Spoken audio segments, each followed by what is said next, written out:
The continued streak of drought in Kajiado County is now making the lives of locals a tricky balance as a stiff competition for water pits humans, livestock and wildlife against each other, all of them seeking to pull through at least one more day. Ibrahim Karanja spent the day in Kajiado and paints to us a picture of how dire the situation is thanks to the prolonged drought.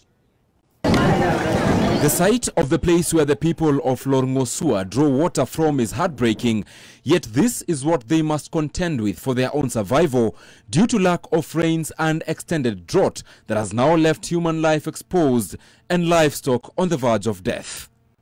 Yet even with this unsafe and clearly dirty water, access to it is now becoming a competitive affair. Wild animals such as elephants, while escaping the pangs of hunger and thirst deep in the forests, have moved nearer to human settlements, adding to the already stiff competition for water between livestock and humans.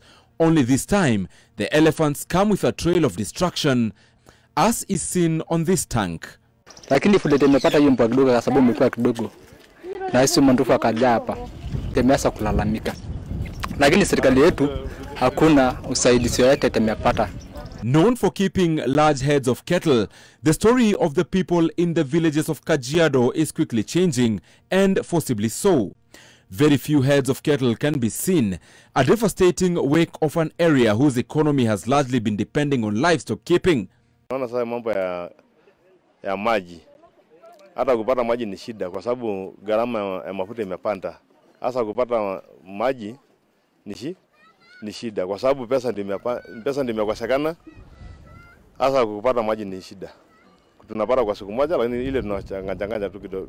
Many heads of cattle, goats, sheep and donkeys have died due to many days of hunger and thirst, and others during long walks to perceived better pasture in faraway lands. Some of them made it to the livestock market in Ilbisil Friday, but the price they fetched per head was disheartening. Tunapeleka Bisil inashindikana kuuzwa. Hata kupeleka mbuzi ni 2,000. Sasa na kuingia kwa duka bundle ni 2,000 na pesa. Sasa hata ijatosha hiyo unga na ijatosha sukari. Izuza.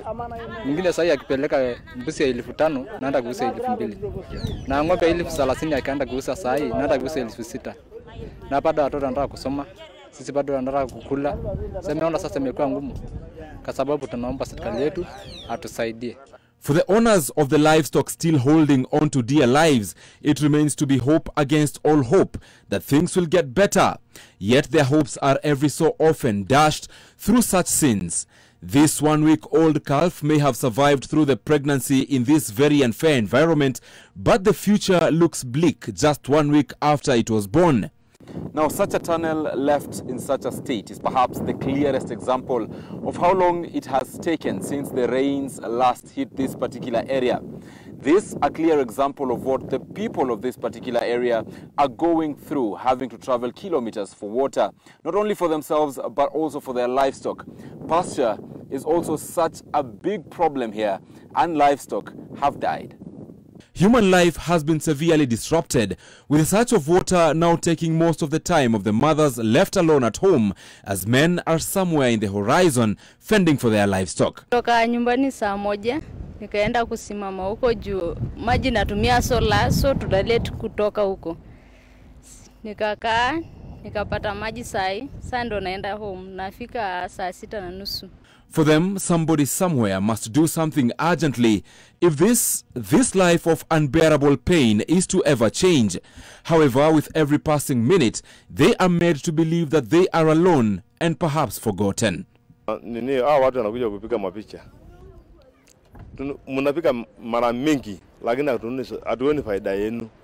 Mnapiga tunaambia nyinyi ukweli lakini hiyo ukweli yenu mnaenda kulalia.